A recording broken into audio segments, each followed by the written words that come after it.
नमस्कार, आप देख रहे हैं न्यूज एक्सप्रेस। मेरा नाम है ऋतिक ठाकुर।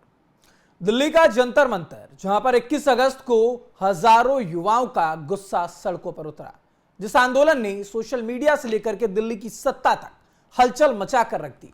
अचानक उस आंदोलन में एक ऐसा मोड़ आया जिसने सबको चौंका के रख दिया। आरक्षण विरोधी आंदोलन में अब दो फाड़ हो चुके हैं। जो साथी कल तक कंधे से कंधा मिलाकर खड़े हुए थे, एक साथ एक आवाज में बोल रहे थे, आज वही एक दूसरे पर धोखेबाजी और अगुवाई चुराने का आरोप लगा रहे हैं। यानी कि आप समझ सकते हैं, क्रेडिट का जो होड़ है वो इस आंदोलन में अब देखने को मिल रहा है।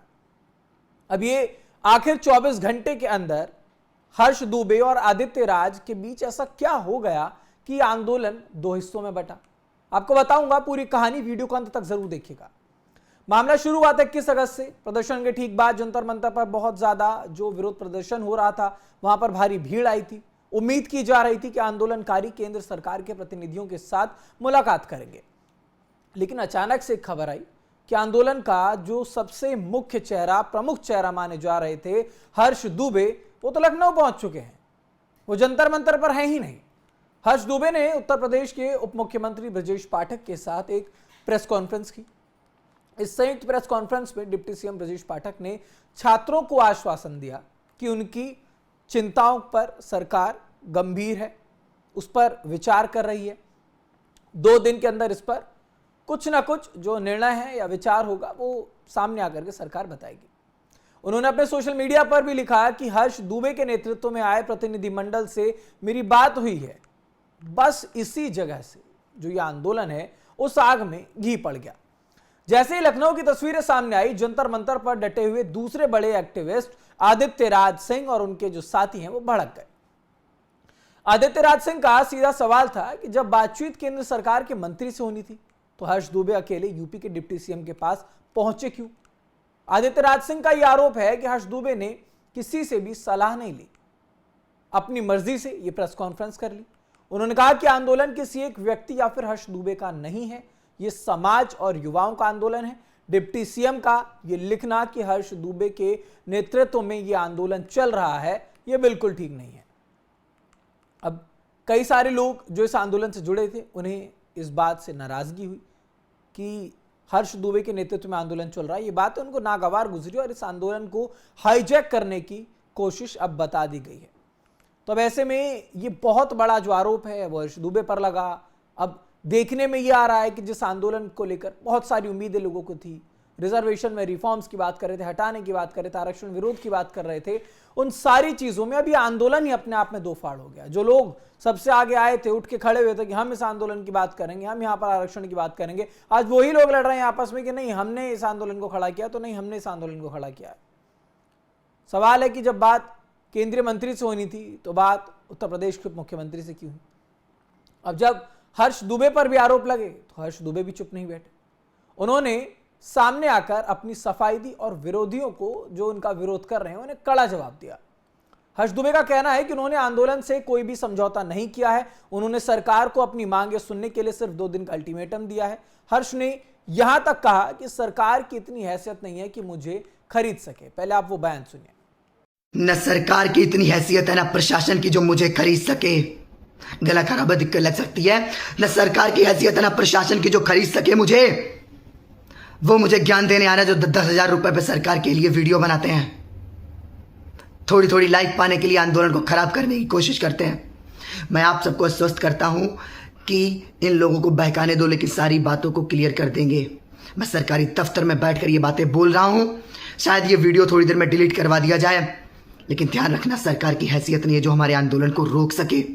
ये उन लोगों की वजह से केंद्रीय मंत्री और सरकार नहीं झुक रही है मिलने के लिए। ये जो वहां बैठे थे जमीन पर, जो राजघाट पर, जिनसे मैं गले मिलकर आया हूं रो रो कर, उन लोगों के लिए, उन लोगों की दम से ये मीटिंगें होंगी, उन लोगों की दम से बातें सुनी जाएंगी। और अगर नहीं सुनी जाएंगी तो 2 दिन बाद मंगलवार को छोड़कर बुधवार को हम फिर बैठेंगे, चाहे फिर क्यों ना अकेला बैठना पड़ जाए। तबीयत खराब है, थोड़ा सा दिक्कत है, 3-4 दिन से नींद नहीं आ रही, कोई बात नहीं, लेकिन याद रखना, उन लोगों को पास फॉलोअर ज्यादा हो सकते हैं जो र्यूमर फैला रहे हैं।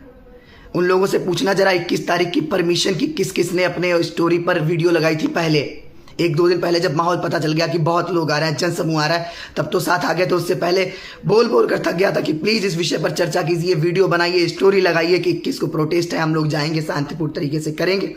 किसने बनाया था? जिसने बनाया हो वो व्यक्ति दिखा दे जो अब बुराई कर रहा है। जो लोग फॉलोअर ज़्यादा हैं अब बुराइयां कर रहे हैं। किसी व्यक्ति ने ये जानने की कोशिश करी कि मेरे फैमिली को थोड़ी सपोर्ट पहुंचा दें। किसी ने जानने की कोशिश करी कि जो रियल में आंदोलनकारी थे, जो रियल कोर कमेटी के मेंबर हैं, वो अभी तक डिटेन है, अभी भी नहीं छूटे हैं। क्या कोई गया उनकी जमानत कराने? नहीं गया। और ये लोग भी घर बैठ कर आंदोलन को कमज़ोर कर रहे हैं। जिन्होंने ग्राउंड पर मेहनत करी है, दिन रात मेहनत करी है, बहुत ज़्यादा मेहनत करी है इस आंदोलन के लिए, उन पर प्रश्न चिन्ह खड़े कर रहे हो। अभी तक वो बंद हैं, उनको छुड़ाने इनमें से कोई नहीं गया। और जो लोग दिल्ली में भटक रहे हैं वो लोग के लिए हमने कहा था अगर कोई हो सके तो करे व्यवस्था। एक दो लोग मेरी कोर कमेटी के लोग हैं, वो लोग व्यवस्थाएं कर रहे हैं। जिनको हो सके वो रोके। अगर प्रशासन ने 2 दिन बाद बात नहीं सुनी, सरकार ने बात नहीं सुनी, तो हम बुधवार को फिर प्रदर्शन करेंगे, फिर प्रदर्शन करेंगे।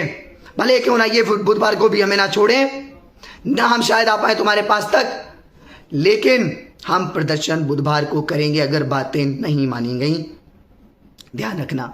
और ये लोग सिर्फ जो कुछ लाइक्स और व्यूज के लिए किसी को भी बदनाम कर सकते हैं, किसी के लिए भी प्रोपेगेंडा चला सकते हैं क्योंकि ज़्यादा फॉलोअर हैं, उन पर भरोसा मत करना, उन पर भरोसा मत करना। मैंने उन लोगों को, मतलब जो लोग मेरे खिलाफ प्रोपेगेंडा चला रहे थे, वो भी मुझे अगर फील्ड में दिखे, उनको सम्मानपूर्वक मैंने स्टेज पर बुलाया, उनको सम्मानपूर्वक माइक पकड़ाया, वो जाकर प्रोपेगेंडा फैला रहे हैं। अब उनको कॉल कर रहे हैं तो उठा नहीं रहे हैं कॉलें, क्योंकि उन्हें पता मेरे से कैसे फेस कर पाएंगे।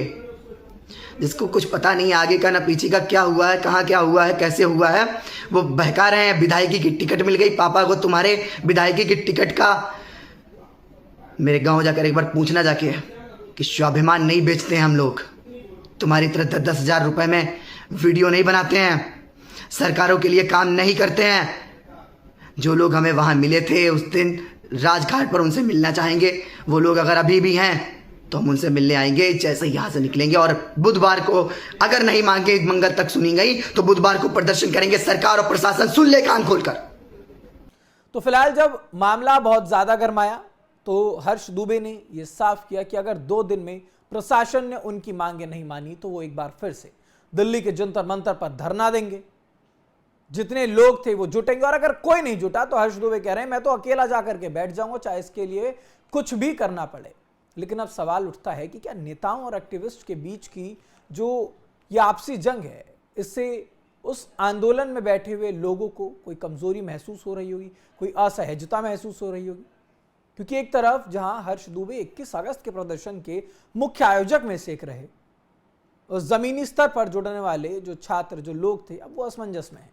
सोशल मीडिया पर भी जो आंदोलन में आए हुए लोग हैं वो 2 खेमों में बंटते हुए दिख रहे हैं।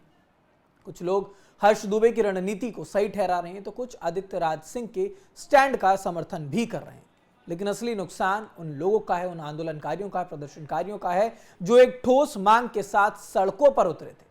2 दिन का अल्टीमेटम खत्म होने में अब बहुत ज्यादा समय नहीं बचा। लेकिन सवाल है कि क्या जंतर मंतर पर एक बार फिर से छात्रों का बड़ा हुजूम दिखेगा? क्योंकि बुधवार तक का समय हर्ष दुबे ने दिया है, और बुधवार तक अगर सरकार इनकी बातों पर विचार नहीं करती है तो सरकार को जो चेतावनी दी है अब वो आने वाला समय बताएगा। लेकिन फिलहाल खबर यही है कि जो ये आंदोलन है वो 2 फाड़ हो चुका है, और इस आंदोलन के अंदर बहुत सारी जो खिचड़ियां हैं वो पक रही हैं। इसमें जो भी अपडेट होगा आप तक लगातार पहुंचाएंगे। देश दुनिया से जुड़ी तमाम खबरों के लिए देखते रहिए न्यूज़ एक्सप्रेस।